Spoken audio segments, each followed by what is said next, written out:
Bhaskar's area YouTube ఛానల్కు స్వాగతం. ఈరోజు ఉన్నటువంటి విద్యా ఉద్యోగ సంబంధిత సమాచారంలోకి వెళ్తే, నేటి నుంచి ఒంటిపూట బడులు. రాష్ట్రంలో పాఠశాలలకు ఒంటిపూట బడులు గురువారం నుంచి ప్రారంభం కానున్నాయి.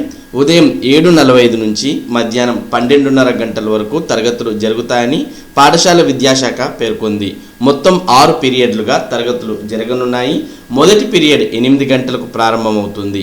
12:30 గంటలకు 6వ పీరియడ్తో ముగుస్తుంది.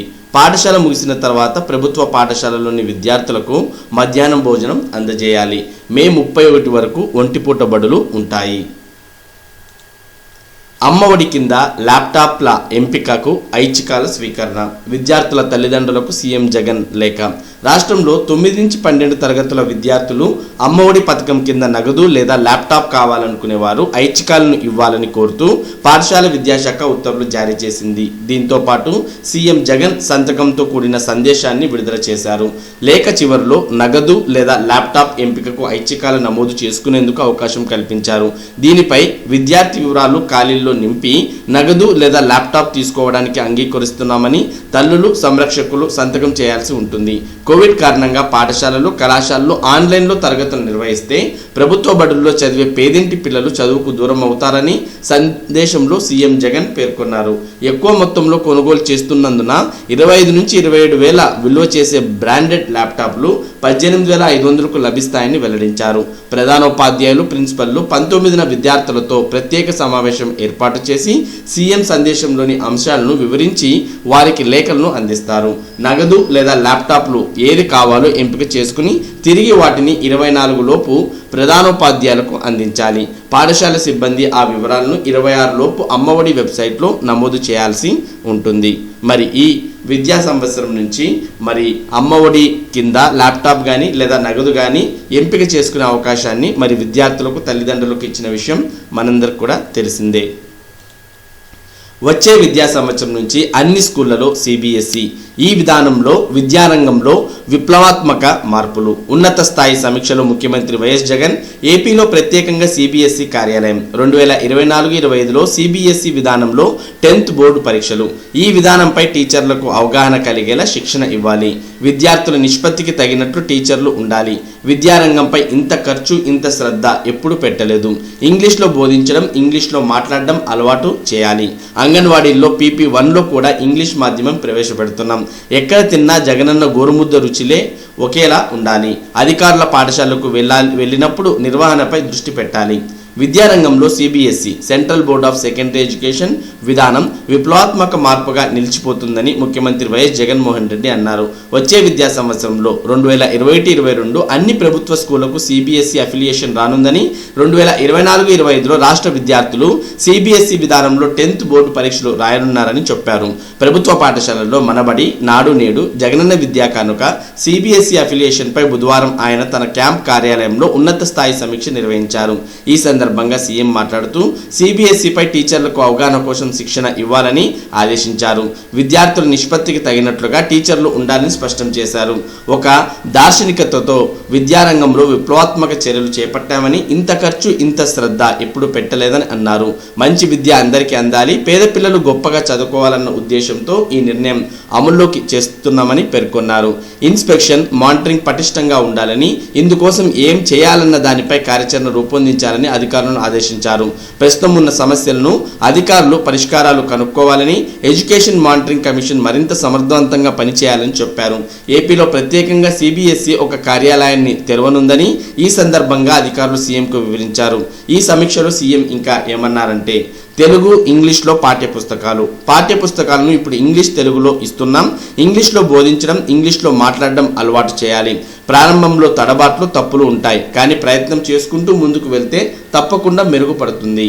ఈ అంశాలను టీచర్లకు అర్థమయ్యేలా చేరవేసి వారిలో స్ఫూర్తిని నింపాలి. వైఎస్ఆర్ ప్రీ ప్రైమరీ 1 PP1లో కింద అంగన్వాడీల్లో కూడా ఇంగ్లీష్ మాధ్యమాన్ని ప్రవేశపెడుతున్నాం. ఎక్కడ తిన్నా ఒకేలా జగనన్న గోరుముద్ద రుచి. జగనన్న గోరుముద్దపై వచ్చిన ఫిర్యాదులు వెంటనే పరిష్కరించాలి. తిరిగి అలాంటివి పునరావృతం కాకూడదు. ఎక్కడ తిన్నా కూడా జగనన్న గోరుముద్ద రుచి ఒకేలా ఉండాలి. గోరుముద్ద కార్యక్రమాన్ని సమర్థవంతంగా నిర్వహించాలి. ఆహార పదార్థాల నాణ్యత ఎక్కడ చూసినా ఒకేలా ఉండాలి. ఆహార పదార్థాలను తయారు చేయడంపై SOP అందుబాటులోకి తీసుకురావాలి. గోరుముద్ద టాయిలెట్ల నిర్వహణపై ప్రతిరోజు స్కూళ్ళ నుంచి ఫీడ్బ్యాక్ ఖచ్చితంగా వచ్చేలా చర్యలు తీసుకోవాలి. ఎక్కడ ఏ సమస్య వచ్చినా వెంటనే దాన్ని సరిదిద్దే వ్యవస్థ ఉండాలి. చిన్న రిపేర్ వచ్చినా వెంటనే దాన్ని సరిదిద్దాలి. సమస్య తెలిసిన దగ్గర నుంచి అది పరిష్కారం అయ్యే వరకు ఏ విధంగా వ్యవహరించాలన్న దానిపై ఒక SOP ఉండాలి. దీనికి సంబంధించి అధికారులకు అలర్ట్స్ రావాలి అంటూ పేర్కొనడం జరిగింది. ఇక పాఠశాల నిర్వహణపై దృష్టి పెట్టాలి. మొదటి దశలో మనబడి నాడు నేడు కింద పనులు పూర్తయిన పాఠశాలల్లో స్వయం సహాయక సంఘాల మహిళలతో పరిశీలన చేయించాలి. వీరికి సులువుగా అర్థమయ్యేలా నాడు నేడు పనులు పరిశీలనపై విద్యాశాఖ అధికారులు ప్రశ్నావళి పంపాలి. మనబడి నాడు నేడు కింద పెద్ద ఎత్తున పనులు చేసినందున ఇప్పుడు స్కూళ్ల నిర్వహణపై దృష్టి పెట్టాలి. నిర్వహణ సరిగ్గా లేకపోతే ఉపయోగం ఉండదు. ఏప్రిల్ 30న తొలి దశలో అభివృద్ధి చేసిన పాఠశాలను ప్రజలకు అంకితం చేస్తాం. అధికారులు ఎవరైనా పాఠశాలలకు వెళ్ళినప్పుడు తప్పనిసరిగా నిర్వహణ ఎలా ఉందన్న దానిపై ఖచ్చితంగా దృష్టి పెట్టాలి. టాయిలెట్ల నిర్వహణ బాగుందా లేదా అన్న విషయాన్ని తప్పనిసరిగా చూడాలి. స్కూళ్లు ప్రారంభమయ్యే నాటికి జగనన్న విద్యా కానుక. మళ్ళీ స్కూళ్లు ప్రారంభమయ్యే నాటికి ఖచ్చితంగా పిల్లలకు జగనన్న విద్యా కానుక అందాలి. ఇందులో ఎలాంటి జాప్యం జరగడానికి వీల్లేదు. అలాగే ఈ సందర్భంగా డిక్షనరీ, పాఠ్య పుస్తకాలు, నోట్ పుస్తకాలు, బ్యాగులను సీఎం పరిశీలించారు. విద్యారంగంలో రాష్ట్ర ప్రభుత్వం తీసుకున్న చర్యలు విప్లవాత్మక మార్పులకు దారితీస్తాయని, ప్రతి ఒక్కరూ నైపుణ్యాన్ని సమర్థవంతంగా పెంచుకుంటారని, తద్వారా ఉద్యోగ అవకాశాలు, జీతాలు పెరిగి జీవన ప్రమాణాలు మారతాయని పేర్కొన్నారు. హాస్టళ్లలో నాడు నేడు కింద చేపట్టనున్న పనులను సమీక్షించారు. ఈ సందర్భంగా జవహర్ నవోదయ కేంద్రీయ విద్యాలయ స్కూల్లో ఉన్న మౌలిక సదుపాయాలు, నాడు నేడు కింద ప్రభుత్వం చేపట్టిన మౌలిక సదుపాయాల మధ్య తేడాలను అధికారులకు ముఖ్యమంత్రి వివరించారు. మనబడి నాడు నేడు కార్యక్రమంలో భాగంగా రెండో దశలో చేపట్టాల్సిన పనులు, కార్యక్రమాలపై విద్యా సంస్థల అభివృద్ధి కమిటీలు, అధికారులు శిక్షణ కరదీపకును సీఎం జగన్ కు ఆవిష్కరించారు. జగనన్న గోరుముద్దలో మధ్యాహ్నం నాణ్యమైన భోజనం తయారీ, టాయిలెట్ నిర్వహణపై SOPతో కూడిన పుస్తకాన్ని సీఎం ఆవిష్కరించారు. ఈ సమీక్షలో విద్యాశాఖ మంత్రి ఆదిమూలపు సురేష్, పాఠశాల విద్యాశాఖ ముఖ్య కార్యదర్శి బి రాజశేఖర్, పాఠశాల విద్యాశాఖ commissioner V Chinaveerabhadrudu, Sarvashiksha state project director Vettu Selvi, ఇతర ఉన్నతాధికారులు పాల్గొన్నారు. CBSEపై ఉపాధ్యాయులకు శిక్షణ, నిష్పత్తికి తగ్గట్టు సిబ్బంది ఉండాలి. విద్యాశాఖ సమీక్షలో సీఎం జగన్. BDS ఫలితాలు విడుదల. ఈ ఏడాది ఫిబ్రవరి మార్చిలో జరిగిన చివరి సంవత్సరం BDS ఫలితాలు విడుదలయ్యాయి. దంత వైద్య మండలి విశ్వవిద్యాలయాల మార్గనిర్దేశకాల మేరకు గ్రేస్ మార్కులు కలిపిన తర్వాతే ఫలితాలను విడుదల చేశామని NTR ఆరోగ్య విశ్వవిద్యాలయ పరీక్షల నియంత్రణాధికారి డాక్టర్ పి. దుర్గా ప్రసాదరావు తెలిపారు.